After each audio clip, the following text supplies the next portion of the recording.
Creio que todos já estejam devidamente em seus assentos dentro da nossa plenária, para que possamos, então, a partir de agora, dar continuidade ao nosso evento com a palestra do agente do Departamento de Polícia de Los Angeles, senhor Eliel Teixeira.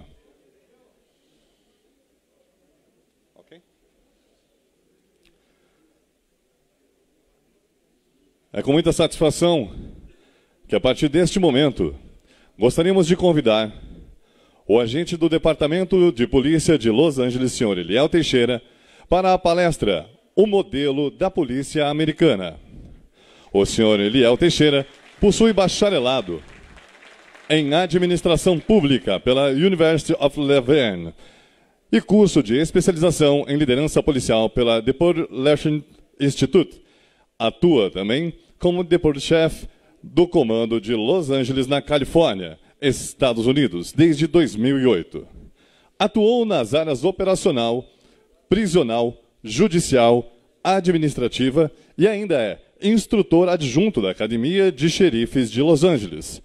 Certificado avançado como autoridade policial pelo POST, Peace of Standards of Training, dos estados da Califórnia. Instrutor adjunto da Academia de Xerifes de Los Angeles, palestrante nas áreas de sistema policiais e gestão. Atua no gerenciamento de intercâmbios internacionais entre agências com fins de treinamentos técnicos tático, GPI, GIS, DR, DPF, BOP e RPMON e PMDF. Com vocês, o nosso palestrante de hoje, senhor Eliel Teixeira.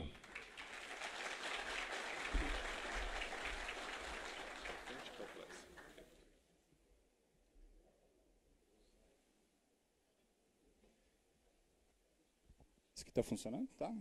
Ah, perfeito, então. Ah, perfeito. Aí, obrigado. Primeiramente, gostaria de agradecer a todos pelo convite, a FENAPEF, por estar aqui mais uma vez, entre colegas que eu tenho uma apreciação tão grande, que são os meus colegas aqui da Polícia Federal, e dizer que é uma honra muito grande, vocês vão entender o porquê que é uma honra tão grande.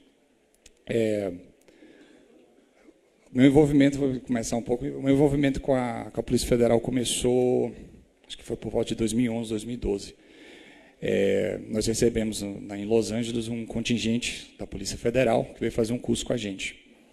E eu cresci em Brasília, fui nascido e crescido em Brasília, com 15 anos eu fui para os Estados Unidos, e o meu sonho era ser policial. Não era só ser policial, meu sonho era ser policial federal. Meus pais lembram disso até hoje, que eu tinha uma coisa com a Polícia Federal, né, queria ser policial, aquela coisa toda. Meus sonhos foram interrompidos, né, porque meus pais me levaram embora, e eu, felizmente, não pude seguir essa carreira, seguir esse sonho. Mas a vida tem um jeito engraçado de fazer as coisas. Eu acabei, depois de trabalhar na iniciativa privada, fui trabalhar para o governo, passei no concurso e me tornei Deputy Sheriff. E só para esclarecer um pouco, eu vou explicar um pouco sobre a questão da estrutura da polícia americana, mais especificamente dando ênfase na Califórnia e Los Angeles, onde eu trabalho. Mas eu não sou o xerife, tá? Eu sou o deputy dele, eu sou carreirista, fiz um concurso. O xerife, ele é eleito por voto popular por todo o condado. Nosso condado é composto de 15 milhões de pessoas. E que, inclusive, hoje nós recebemos a notícia de que nós teremos um novo xerife começando a partir do ano que vem. Então, como vocês podem imaginar, assim como é toda a transição de administrativa, a nova direção em qualquer departamento, está um alvoroço enorme em Los Angeles. E eu estou aqui muito feliz porque eu estou entre colegas, estou evitando toda aquela problemática lá. Mas, enfim. Então, crescendo, finalmente me tornei policial em Los Angeles em 2008, depois de ter sofrido todos os rigores da academia lá. E hoje eu atuo na linha de frente. Eu não sou policial administrativo, eu sou policial operacional, estou na rua, então eu sei o que é passar fome, eu sei o que é não ter hora de chegar em casa. Todas essas realidades que é o trabalho policial, eu experimento todos os dias. Então, para os guerreiros aí, os veteranos que já estão nas fronteiras e estão em operações, subindo morro e trabalhando horas, incontáveis horas e dias, para combater a corrupção e outros crimes que a Polícia Federal está engajada, eu estou na mesma realidade que você, só que em outro país. E por falar em estar em outro país, Eu não sei se vocês também vão chegar a essa conclusão, mas quando eu recebi o convite para apresentar sobre o modelo de polícia americana, até um tempo atrás, eu estava conversando com um colega meu e ele estava tentando entender um pouco como é a polícia brasileira. Então, imagine como é tentar explicar a polícia brasileira, que tem um sistema tão singular e tão diferente do resto do mundo, para um colega americano. E quando eu comecei a explicar, né, os desafios que a polícia brasileira tem, né, a história que a polícia brasileira tem nos últimos 500 anos, ele parou assim, você está meio que explicando a história da polícia americana. Eu, como é que é? Não. Mas como não é matéria da academia, né? Depois que a gente forma e a primeira coisa que a gente quer é botar aquela arma no couro e sair pegando bandido, a gente esquece de entender um pouco como é que a gente chegou onde a gente chegou. E daí eu comecei a pesquisar um pouco da história americana, da polícia americana, né? Como é que surgiu, como é que a gente chegou aqui, né? E foi daí que eu comecei a ver que tinha muita coisa em comum com a polícia brasileira, com o momento que a polícia brasileira está passando aqui. E foi aí que eu coincidiu com o convite que o presidente Bolden enviou para estar participando. E eu falei, bem, é interessante falar sobre o modelo de polícia americana, mas mais interessante ainda é explicar como é que a gente chegou lá. Porque, afinal de contas, um evento como esse é divisor de águas. Para a gente foi. Nós tivemos um evento assim, vocês vão ver nos slides, e a mudança que aconteceu na polícia americana para ela chegar onde ela é hoje, não é a melhor polícia do mundo. É uma das mais ou menos melhores, mas não é a melhor. Nós temos muitas mazelas, muitos problemas. Mas viramos referência. E uma das razões que a gente chegou lá foi porque houveram momentos chaves na nossa história e na história da sociedade americana. E isso foi importantíssimo para a gente chegar lá. Então, sem mais delongas, vamos começar, então. Então, como vocês podem ver, muito que a gente entende sobre a polícia americana, a gente vê de ficção, né? A gente vê nos filmes, nas séries de TV, e é uma coisa muito engraçada, porque se entrar na Netflix ou nos canais abertos dos Estados Unidos, a maioria, eu diria que 80% dos shows ou são shows sobre a polícia ou são shows médicos. Não, nessa categoria também shows sobre advogados, né? Tem essas 3 categorias. Mas o campeão de número de shows é show sobre a polícia, porque ela tem uma mística, né, na sociedade, especialmente nos Estados Unidos, e a gente acaba exportando essas séries para outros países. Então, muito que a gente conhece da realidade da americana é muita ficção também. Né? E ela também não fala sobre a história da polícia americana. Mas eu acho que, até um certo ponto, acho que a mídia faz um bom trabalho em mostrar como é a realidade do policial. Mas nem sempre foi assim. E vocês vão entender o porquê. Então, rapidamente, os Estados Unidos compôs de 50 estados. Nós temos aproximadamente hoje 750 mil policiais nos Estados Unidos inteiro, para uma população de mais de 300 milhões. Nós temos 19 mil agências policiais, de todos os níveis, a começar pelas polícias privadas, que é um conceito que foi pioneiro na história americana. Para muita gente é um conceito meio estranho, mas as polícias privadas são uma realidade, são parte da nossa história. Temos polícias municipais, polícias de condado, polícias estaduais, agências federais e por aí vai. E até as agências secretas que ninguém tem nem nome. Essas entram também nas 19 mil agências. E todas elas, uma coisa interessante é que não há diferença entre uma e outra. Não há diferença de uma polícia ser mais polícia que a outra. Todas são iguais. Todas têm a mesma missão, o tratamento é igual, o respeito é igual, não só da população para elas, mas entre si. E depois do 11 de setembro foi um marco para a gente, porque uma das coisas que foi apresentada é que a gente não estava cooperando como deveríamos ter cooperado. Isso mudou muito desde o 11 de setembro. Mas, enfim. Anualmente, na minha agência, né? Minha agência é a segunda maior agência policial hoje nos Estados Unidos. Nós temos entre 40 a 70 mil candidatos que prestam concurso. A gente forma mais ou menos 400 pessoas. A matemática que fizeram recentemente é de que é mais fácil entrar em Harvard do que na polícia. Porque de 100 candidatos que passam na prova escrita, 98 não passam do psicotécnico e da investigação social. De 100, a gente só aproveita 2. E dos 2, a gente só forma 1,5. E é complicado, porque existe uma peneira, e vocês vão entender o que é a peneira, o que acontece nessa peneira, que é o que a gente quer, que é exatamente para chegar no produto final, que é o policial americano. E a razão que a gente é muito cuidadoso com isso é porque tem um custo muito alto. Hoje, para a gente treinar um policial, custa $150 mil. Então, dá quase o quê? R$400 mil, um policial. Então, multiplica 400, isso só na minha agência, sem contar as outras, né? 18.999 outras agências, né? Então, esses são alguns números básicos. A idade média de um policial hoje, nos Estados Unidos, é de 39,5 anos. O salário médio de um policial é de 66 mil, esse é o salário médio. Isso varia, né, entre todos os estados. A Califórnia hoje sendo um dos estados que o salário do policial ganha mais. Hoje um policial na Califórnia ganha o dobro disso, mas a média nos Estados Unidos é 66. Em contraste, a média de um domicílio, de acordo com o censo americano, domicílio, um casal, né, 2 trabalhando dentro de casa, para ser considerado classe média, é ganhando 55 mil, 2 trabalhando naquele domicílio. Um policial sozinho ganha 66. É a média, mais ou menos a matemática. Uma coisa interessante sobre a polícia é que isso são números de agora, a gente não sabia.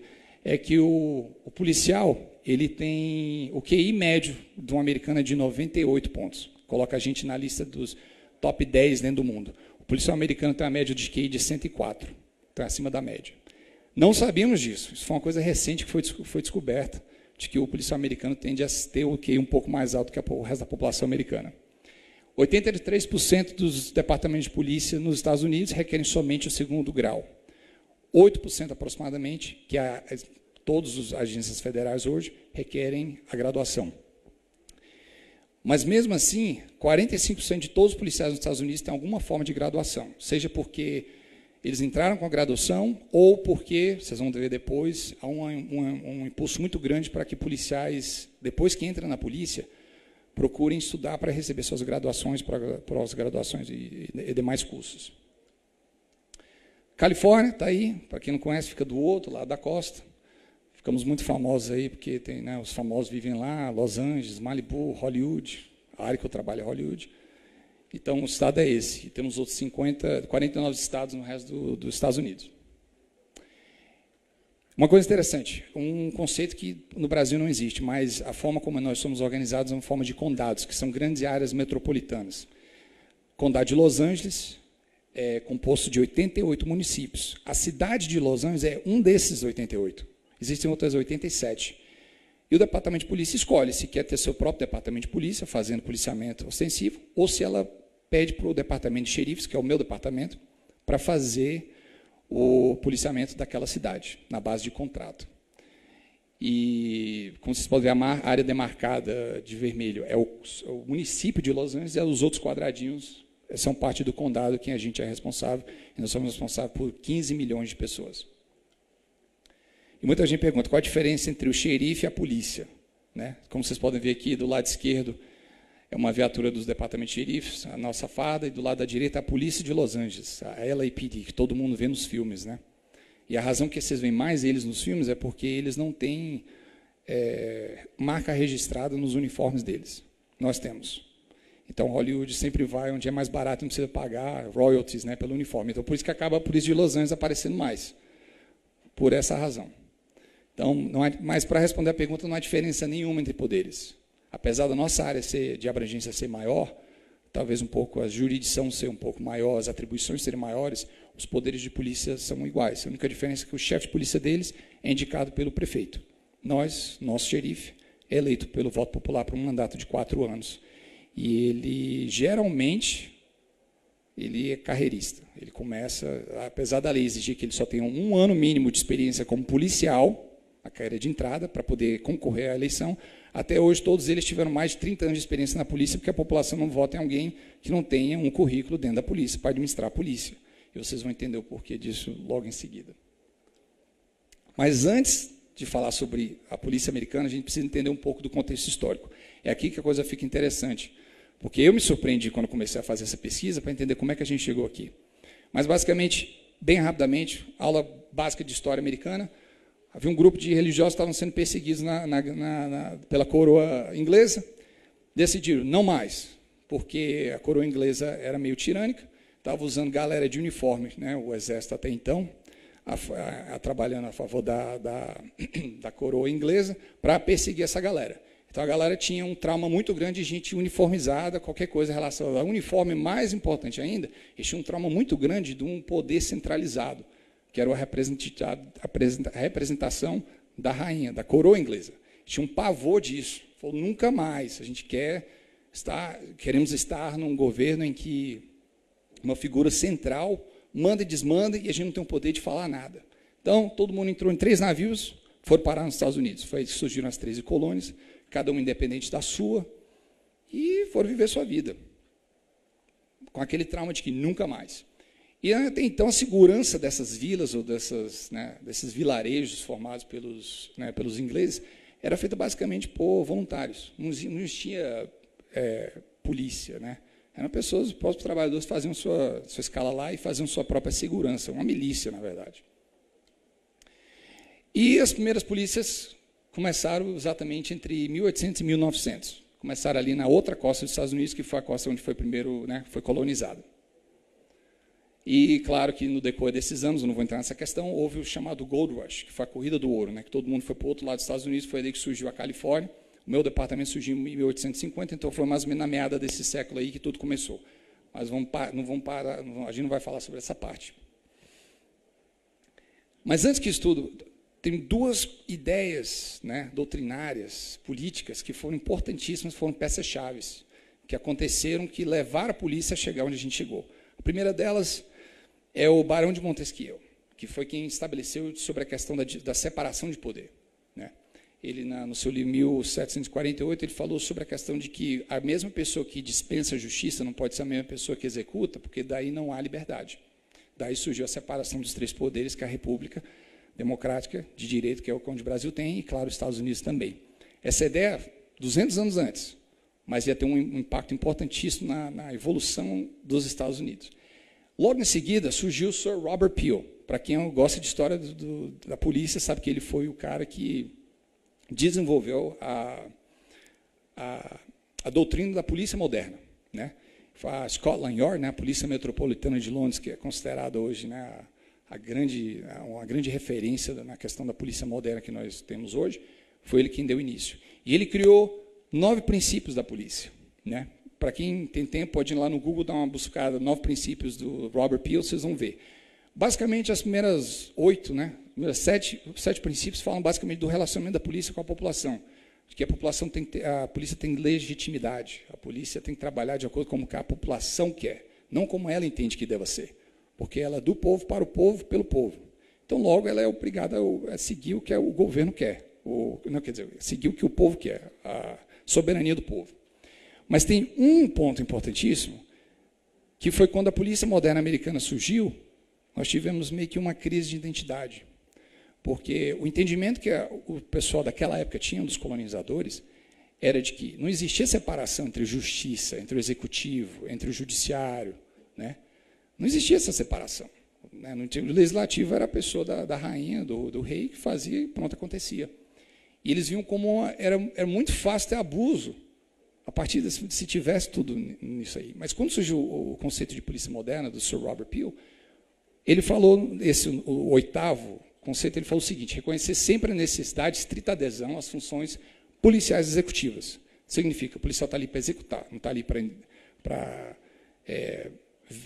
avaliar a lei, não está ali para ser jurista, não está ali para dar entendimento à lei, ele está ali para executar. O que está escrito, vai lá e faz, executivo. Já a polícia ia ser parte do governo, da parte do executivo de um governo.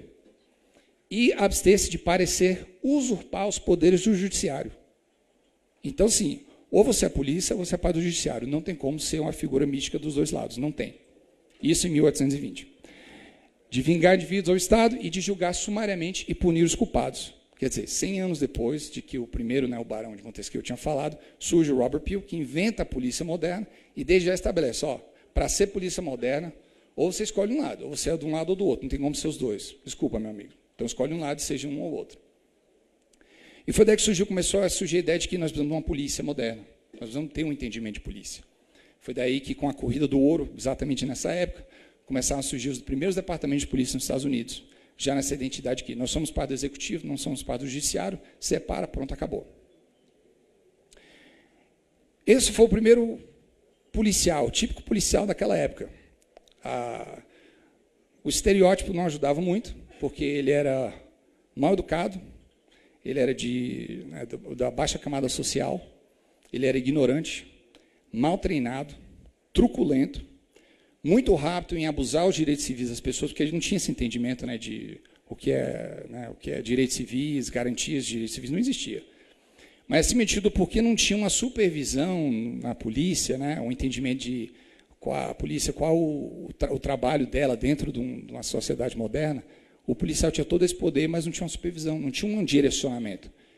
Foi daí que, por causa desse vácuo em cima, na liderança das polícias, que as polícias se tornaram, nessa época, desde 1850 até o começo de 1930, 1940, elas tornou os braços armados do crime organizado.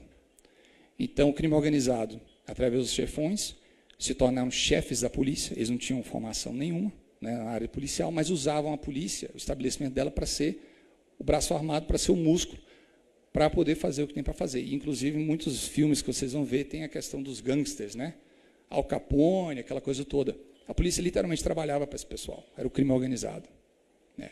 E ela se instalou de uma forma, dentro dos Estados Unidos, que os Estados Unidos não conseguia progredir por causa do crime organizado, porque tinha, assim, no DNA da polícia estava o crime organizado. Ela tinha entrado, permeado assim, o tecido da polícia de uma forma tão grande que a polícia não sabia ser uma polícia se não fosse debaixo da tutela do crime organizado, os grandes chefões do crime organizado, né? Naquela época do Dick Tracy, aquela coisa toda. Então, Dillinger e outros, né, outros agentes, outros membros do crime organizado. E esse era o típico policial. A população não estava feliz com isso. E foi daí que começou a grande opressão às minorias. E uma coisa engraçada, o policial, naquela época, por ser um trabalho mal remunerado, então eles pegavam as pessoas mais ignorantes que existiam, e a única pessoa que queria trabalhar nisso eram imigrantes. Então, por isso que há uma tradição muito grande hoje, na polícia americana, especialmente na costa leste, né, que é onde começou, da herança irlandesa. Inclusive, hoje, nos nossos funerais, eu não recomendo ninguém ir a um, mas caso você um dia vá num funeral americano, você vai ver que as gaitas de fole fazem parte da nossa tradição de enterrar um colega. Porque os primeiros policiais eram esses imigrantes irlandeses. Porque ninguém queria trabalhar na polícia na época. Porque tinha aquela ideia de que o cara tem que ser ignorante pra caramba. E não só isso, mas tem que atacar as minorias, aquela coisa toda, né? Enfim, foi um momento turbulento na nossa história dentro dos Estados Unidos. E a polícia foi peça-chave em abusar os direitos de todo mundo, sair quebrando, né, o cacete em todo mundo, exatamente, simplesmente por causa da segregação racial que existiu naquela época, né, entre as vizinhanças, poloneses aqui, alemães ali, irlandeses aqui, né, afro-americanos ali, e aquela coisa toda. E a polícia era usada exatamente para reprimir. Por quê? Não existia presença do governo do Estado para suprir a necessidade do povo ali. Então, quem é que supria? O crime organizado. Lembra muito ao que a gente vive hoje no Brasil, né? Em que o crime organizado acaba suprindo as coisas por causa da ausência do Estado. E por isso a polícia sofre. E acaba, né, tendo essa imagem que a polícia está ali para abusar o povo.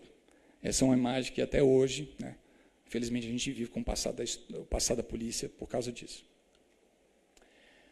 Basicamente, rapidamente, em 1800 foi um movimento reformista, a galera falou, não, vamos mudar tudo. Agora a gente tem grandes ideias, temos que reformar a polícia, né? Só ver se eu não estou passando o tempo aqui. Ah, tá, beleza. Em 1850 foi a primeira vez que apareceu a questão do fardamento e a padronização da polícia. Até então, como lembre-se, o pessoal tinha pavor de farda. Tinha assim, não, ranço de qualquer coisa militar. Deus me livre. Até hoje, inclusive, a gente tem um pouco disso, né? Que as fardas, a gente não pode militarizar demais na rua, porque parece que vai uma invasão dos militares nos Estados Unidos. Conversa, né? Coisa de... Enfim, vou nem entrar nessa questão. Mas, enfim, em 1850 foi a primeira vez que apareceu a questão do fardamento. Por quê? Os policiais, na época, não usavam farda, não usavam nosso terno e gravata, né? Então, o policial, né, beleza, está de turno, colocava o distintivo dele do lado de fora e fazia o trabalho dele. Ninguém estava olhando, colocava a farda, né, o distintivo para dentro, ia lá e ia dormir.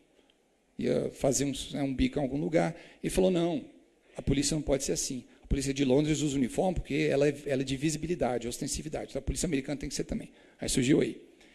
Em 1874, foi a primeira vez que nós tivemos uma associação como a FENAPEF. Só que, vocês vão ver lá na frente, surgiu um problema muito grande, porque a única categoria que se uniu para poder juntar e falar, ó, vamos, né, trabalhar em prol, né, da nossa categoria foram os agentes penitenciários, porque a polícia não se envolvia nisso. Né?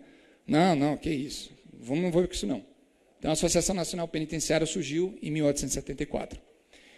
Em 1874, no mesmo ano, um visionário, né, da polícia americana mandou uma carta para 20 e tantos, né, representantes de vários departamentos de polícia para se encontrarem, porque eles queriam falar sobre a modernização do trabalho da polícia. Eles queriam falar sobre novas tecnologias, eles queriam falar sobre a reforma da polícia. Falou, a gente está fragmentado, a gente não tem representatividade, a gente não fala um com o outro. A gente está num momento aqui, vamos virar o século, e a polícia continua sendo de 100 anos atrás. A gente precisa mudar. Né? E criou-se esse evento, que foi a primeira reunião da Associação Internacional dos Chefes de Polícia. Um de vocês conhece, que é a AACP, né? Alguns de vocês podem até ser membros dela, surgiu daí, da necessidade de ter uma conferência, um congresso, falando sobre a modernização da investigação policial, porque na época não existia investigação policial. A polícia não estava engajada em resolver crime, estava engajada em ser braço armado de interesses políticos. E, em 1888, que foi logo em seguida, surgiu as ordens fraternais policiais, que foram os primeiros sindicatos que nós tivemos. E elas foram essenciais, vocês vão ver mais lá na frente, para a mudança do cenário, da realidade do policial americano. Mas surgiu aí, em 1880.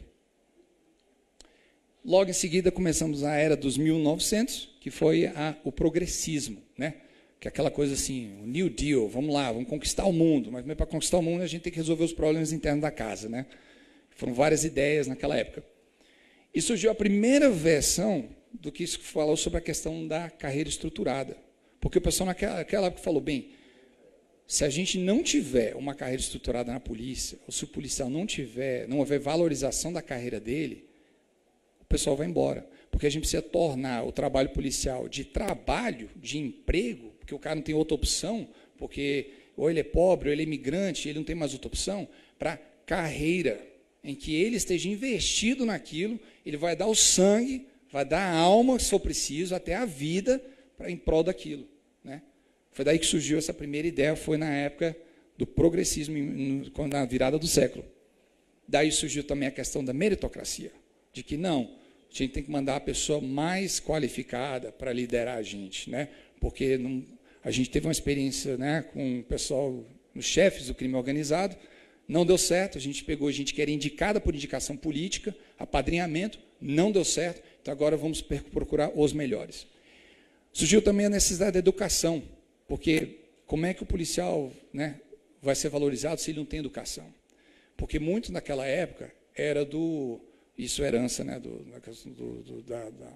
da época do Império, era de que você sabe com quem você está falando, né? A questão do título, o Lorde, eu sou o chefe, eu sou o boss, né? E aquela coisa do que a minha classe social é mais alta que a sua. Então, como é que o policial, né, não ia ficar acanhado em prender um cara que estava num nível social mais alto perante a sociedade? Então, falou, então, se a questão é educação, para o policial chegar nesse ponto, então vamos investir em educação. Até então, eram só ideias, eram conceitos. Nunca nada tinha sido aplicado ainda. E, por fim, a questão do treinamento. Não, vamos profissionalizar a nossa polícia, vamos trazer treinamento.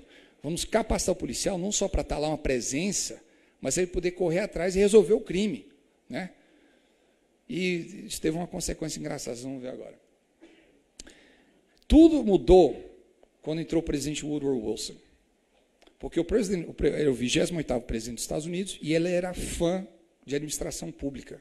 Ele acreditava em métricas de crescimento, métricas de desempenho. Ele acreditava que, né, para a pessoa exercer o trabalho, ela tinha que ser treinada naquilo.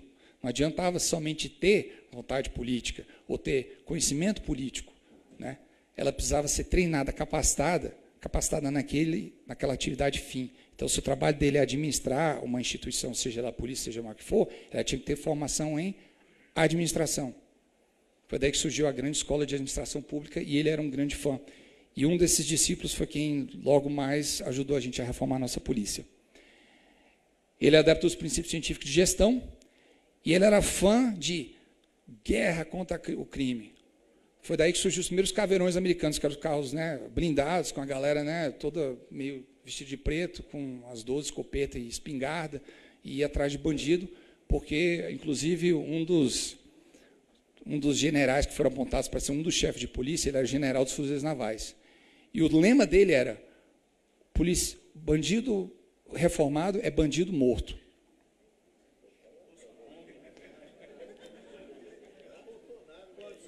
Eu não falei que tinha um paralelo? Eu falei. Mas foi o primeiro presidente que prestou atenção na polícia. Até então, a polícia era considerada assim, ralé. Ninguém queria ser policial. Ninguém queria trabalhar na polícia. Só que o policial, ele entendeu de que não, para ter progresso, tem que ter ordem primeiro. Quem é que estabelece ordem? A polícia. Sem ordem, sem policial não tem ordem, sem ordem não tem progresso.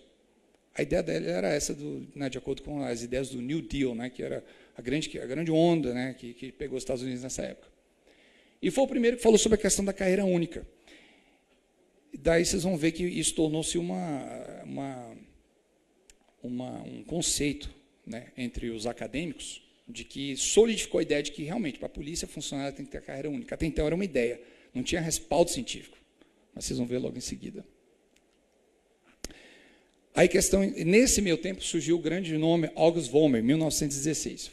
Ele era um professor de UC Berkeley, que fica em São Francisco. Era assim o berço do liberalismo americano, que hoje a galera considera a esquerda, que é o contrário do conservadorismo. E ele falou: não, o policial precisa ter curso superior para poder formar gestores, porque se ele não for formado naquilo, não vai funcionar. Então, o que aconteceu? Ele criou o primeiro curso superior de gerência policial. E quais eram as matérias? Ciências sociais, ciências naturais, gestão de recursos humanos e gestão administrativa, gestão para administradores. Eram as matérias para os policiais. Por quê? Precisavam se criar gestores para a futura polícia. Não existiam, não tinha ninguém. E a grande safra, que logo em seguida, na próxima geração, foi que mudou, foram todos alunos desse cara aqui. E foi a primeira pessoa que falou: para o policial ser bom, a gente tem que filtrar. O filtro começou aí. E foi a primeira pessoa que instituiu o psicotécnico na polícia. Evoluiu muito. Hoje, vocês vão ver, por isso que do 100 a gente só aproveita 2. Dos 100 que chegam, passam da prova escrita. Por causa do psicotécnico. Porque eles precisavam de perfil para poder exercer a profissão policial. Aí, claro, aconteceu a Primeira e Segunda Guerra Mundial, aquela coisa toda, 1914, 1918, 1939, 1945, e a demografia dos Estados Unidos mudou de uma hora para outra. E a gente fala de polícia ser reativa, A polícia nunca está antecipando o que vai acontecer, ela responde ao que acontece, aí ela tem que se virar nos 30 e se adaptar àquilo. Foi exatamente o que aconteceu. Por quê? Um monte de gente voltou da guerra, a sociedade americana tinha prosperado muito grande depois da Grande Depressão, porque agora tinha emprego para todo mundo. A grande indústria bélica da guerra tinha se transformado os Estados Unidos numa potência mundial, a galera voltou cheia de dinheiro, muitos com perspectiva de emprego, outros não, muitos querendo resolver os seus fantasmas da guerra, então entraram de frente em drogas, álcool, daí surgiu também os grandes barões dos cassinos, aquela coisa toda. E isso proliferou em mais crime organizado. E agora a polícia falou: e agora? E entra agora o presidente Woodrow Wilson, que era também adepto também do outro presidente em gerenciamento da polícia, usando os princípios da administração pública. Aí, claro, aí a polícia entrou naquela questão de que, duas escolas de pensamento na época, escola de Chicago, conservadora, ou a escola de Keynes, que pensava o contrário, de que o Estado tinha que intervir em tudo. E um dos presidentes falou: não, a polícia vai precisar de intervenção. Não pode deixar a mão invisível do mercado atuar também na atuação da polícia. Nós vamos ter que atuar para melhorar a polícia. Só que nessa época, nós tínhamos ido, na Europa, lutar contra o nazismo, mas o nosso grande inimigo também, inclusive até durante a Guerra Fria, era o comunismo. E nada fala mais que comunismo do que sindicalismo. Naquela época, coisa de bolchevique. E a polícia, como ela tinha sido utilizada muito pelo governo para acabar com greves, atuações do que é equivalente a nós, seria a nossa CUT americana, a polícia se viu: mas peraí, e agora? Todas as outras carreiras estão sendo valorizadas, os caras estão trabalhando jornadas de trabalho de 40 horas e tem um final de semana para descansar, o policial está trabalhando no mínimo 65 por semana até 80, folga um dia a cada 2 semanas e o salário é uma merreca. Ué, mas e a gente? Aí ele se viu naquele paradoxo. Bem, eu estou combatendo o inimigo que é o comunista, que são também a galera do sindicato. Mas sem um sindicato, eu não chego onde eu quero chegar, e eu não vou ser valorizado. E agora, o que é que eu faço? Né? Chegou aquela encruzilhada, para onde é que a polícia vai? E tinha esse grande sentimento antissindicalista, porque era considerado uma coisa de comunista. E a polícia precisou reavaliar o seu posicionamento perante a grande máquina do governo para entender, bem, como é que a gente vai chegar lá onde a gente quer chegar, que é a valorização do policial. Daí surgiram as comissões, né? Quase uma CPI, para entender, viu? Vamos entender o trabalho, o que está acontecendo com a polícia para tentar melhorar a polícia. E uma coisa boa dessas comissões é que a gente precisava do respaldo da credibilidade científica. Porque como é que vai chegar e falar, olha, para um policial atuar bem, ele precisa estar descansado. O outro lado ia perguntar, tá, mas você está falando isso baseado em quê? Não, porque o meu colega aqui, tá, mas seu colega tem formação de quê? Ah, ele é policial de 30 anos. Tá, mas qual a formação dele? Né? Porque no meio acadêmico, né, todos vocês percebem, o título fala muito. O título é o seu cartão de visita, ele te dá uma porta de entrada e dá aquela credibilidade instantânea, mesmo que a pessoa fale muita coisa errada, mas ela é aquele pé na porta para a pessoa entrar. E os policiais não tinham essa entrada, não tinha como justificar, por exemplo, de que o policial tinha que usar força letal. Por quê?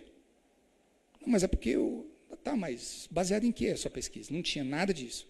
Então, as comissões foram baseadas, encomendadas pelas associações benevolentes da polícia, pagaram, juntaram uma comissão de acadêmicos de várias universidades, né? Pesquisadores que não tinham nada a ver com a polícia, nada. A única coisa que eles tinham credibilidade no meio científico. Falou, ó, eu preciso que você pesquise sobre isso para a gente. Ok. Aí eles começaram a pesquisar. Por que a polícia não funciona?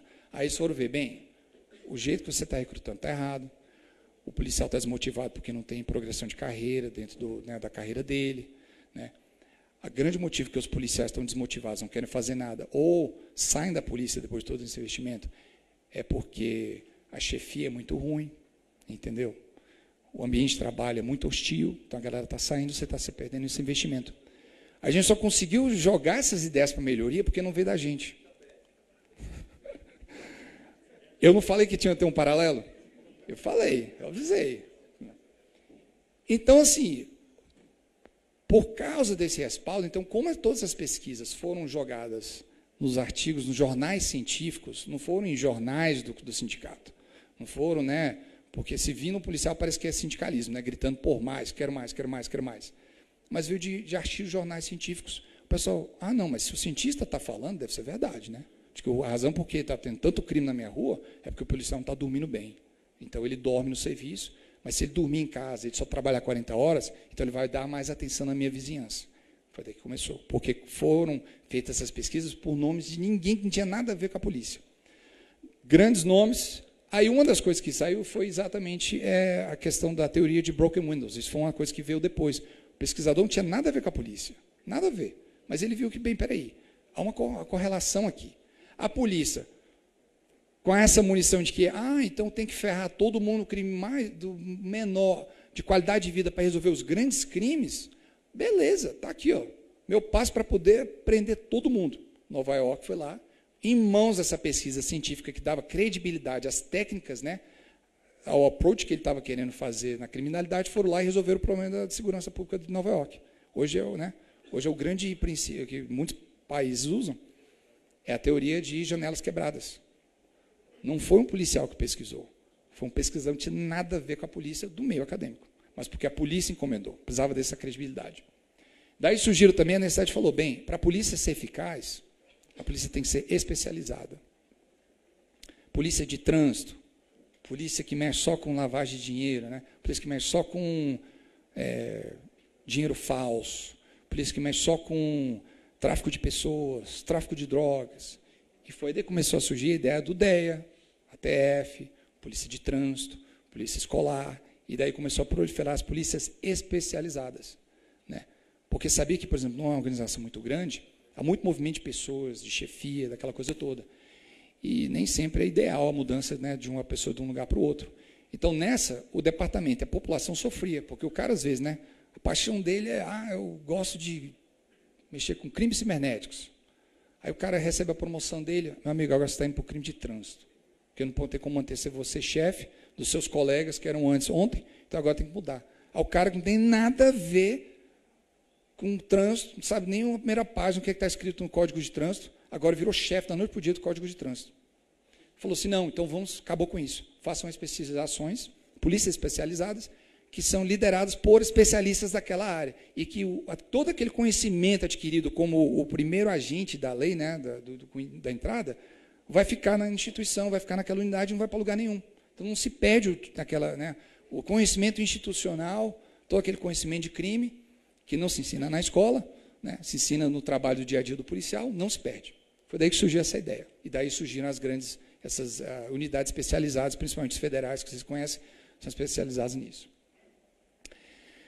Mas até então, a carreira única é uma coisa meio assim, mas a gente tem, mas é baseado em quê? Mais uma vez, pesquisa científica. Daí surge Peter Drucker, um nome muito famoso. Ele é considerado um dos pais da administração pública. Né? Hoje é impossível não ler um artigo sobre a administração pública que não tenha o nome desse cara envolvido. É um grande nome da administração pública.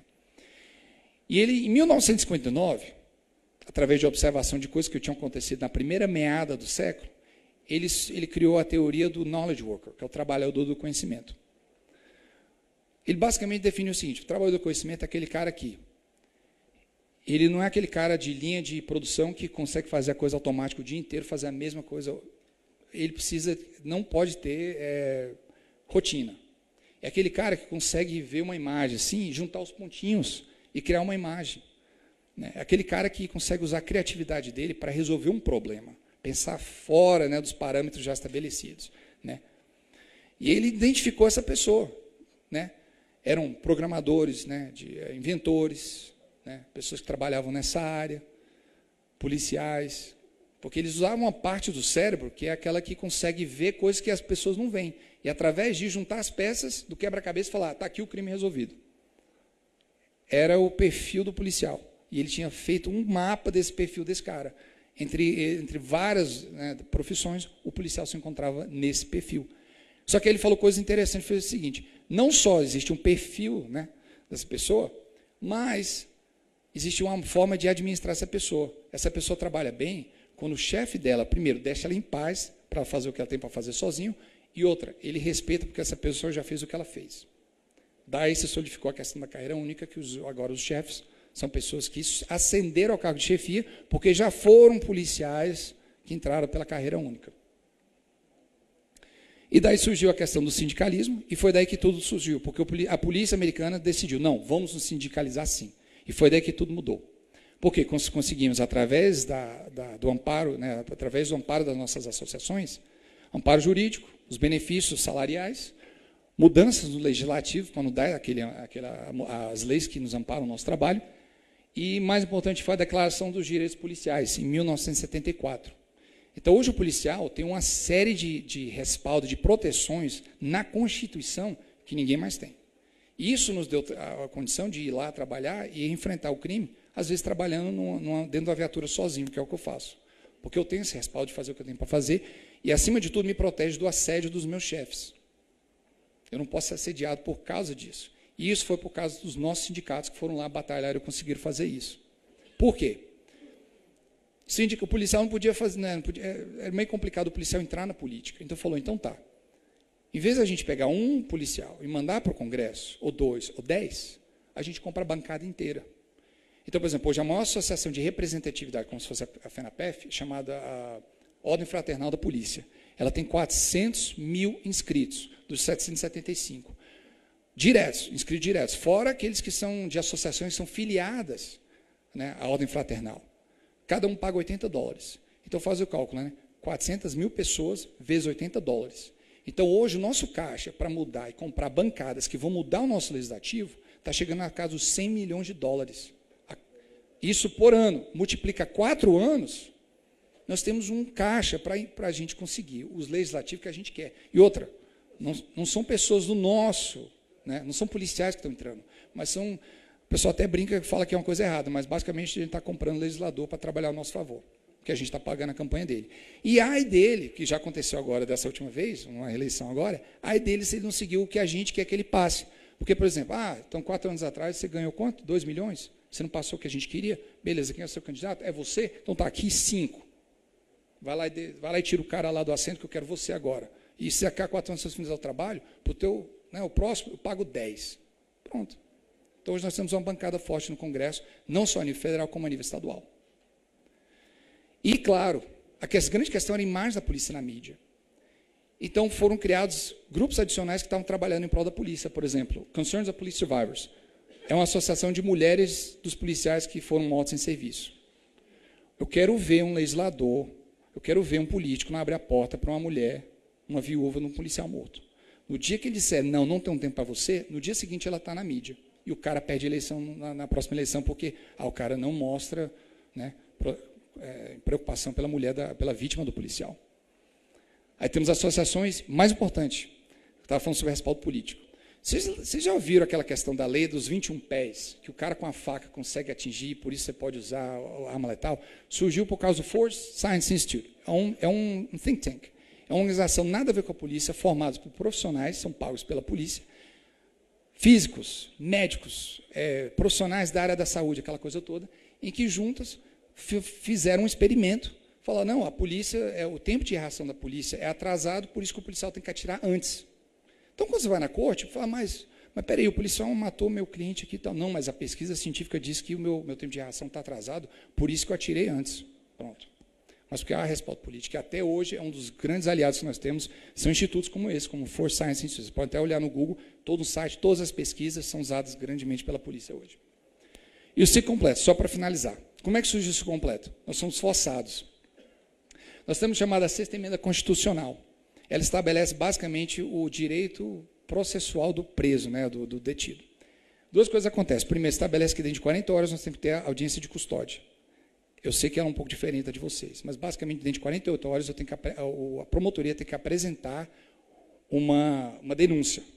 E ele tem que apresentar na frente do magistrado para confirmar se a denúncia vai ou não vai para frente, dentro de 48 horas. Logo em seguida, cada estado muda. No meu estado, dentro de 100 dias, eu tenho que apresentar a investigação completa. 100 dias, eu tenho para fazer tudo. Né?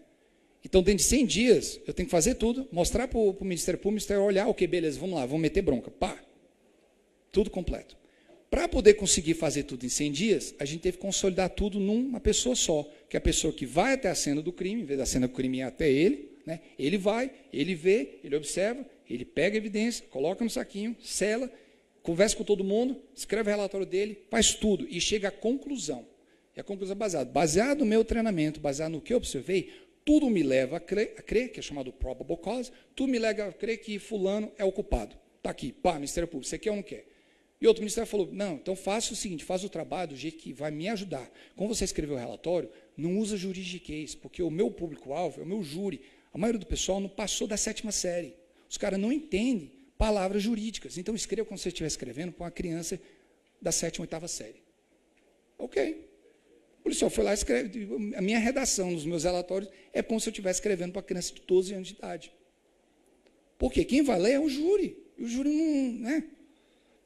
Beleza, porque o meu cliente é o Ministério Público, não é? Então, eu vou fazer do jeito que ele quer. Estou aqui para agradar o cliente, né? Então, a gente escreve dessa forma.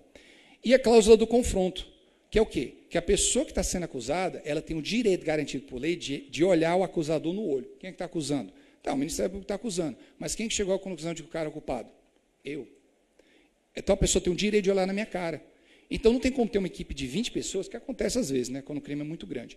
Mas o investigador principal, que é o responsável, ele tem que chegar no olho da pessoa, né, e falar, você que está me acusando, por quê? Não, porque baseado em tudo que eu vi, essa é a minha acusação. E ela tem um direito. Então, não tem como ter uma equipe de 300 pessoas, cada um fez uma coisa separada, e não há essa junção da conclusão final.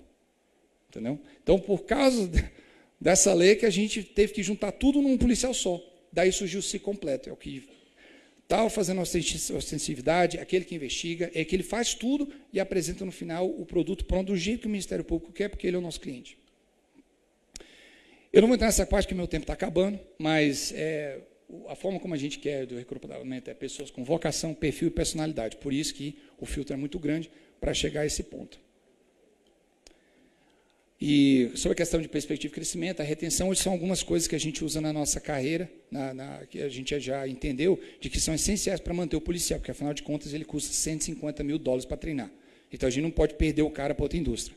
Então, por isso que a gente fala da questão da valorização, perspectiva de crescimento, são coisas-chave já provadas por pesquisas científicas, né, de pesquisadores da área, de que para manter um policial feliz e com produtividade, ele tem que estar alegre e contente. Então, hoje, os grandes gestores da polícia entendem que meu trabalho é manter o policial feliz, porque se eu não for feliz, ele não produz. Se eu não produz, é minha cabeça na guilhotina que eu vou ser mandado embora, eu não vou promover. Então, meu trabalho é fazer ele ficar feliz. São duas teorias, o efeito Hawthorne, teoria da expectativa, vocês podem olhar depois. E, para encerrar, na década de 60, 70, foi quando surgiu os primeiros grupos de operações especiais do Exército Americano. E esses princípios são princípios que agora guiam, né, o nosso trabalho da polícia. Né, são 5 verdades. E hoje a gestão da polícia nos Estados Unidos é guiada por essas 5 verdades. A primeira verdade é: humanos são mais importantes que equipamentos. Então, se um chefe chegar a falar de que não, mas eu estou te apoiando porque eu estou te dando viatura nova, é mentira. Se ele não estiver valorizando como ser humano, não adianta nada viatura, não adianta nada disso, isso é material. Eu quero ser valorizado porque eu sou mais importante do que aquele pedaço de equipamento. Qualidade é melhor que quantidade.